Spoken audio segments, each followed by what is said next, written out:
Hello everyone, welcome to our tutorial. Our topic for this video is about how to change the level symbol from black to blue. So, nangyayari lang ito na maging black yung level mo if the method of creating the levels is copy. So, gagawin ko dito, i-copy ko tong level 2, copy command or CO in the keyboard, then click here, then here. Then let's stop the command or press skip twice ni keyboard. Makikita mo dito naging black siya and then dito blue.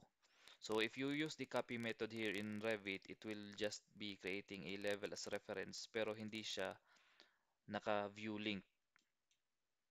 As you can see here in level 1 and 2, naka-blue siya, meaning naka-view link siya.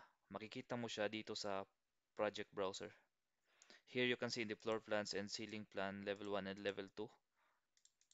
So ito yan sila. But if naka-block yung level mo, hindi mo sila makikita dito. So now, you can activate this para makita mo sila dito sa project browser mo. At the same time, naka-blue na din siya. Okay, to do that, punta ka lang dito sa View tab. And then under Create Panel, click mo itong Plan Views drop-down menu. Then select the floor plan. Click. Lalabas itong new floor plan dialog box. Then makikita mo dito yung mga unreferenced or wala mga levels na hindi naka-view. From here, click mo lang yung level 3 and then press Control in the keyboard, click the number 4, then click OK. Then as you can see, nag-change na yung view ko into level 4 and makikita mo na sila dito sa plan views.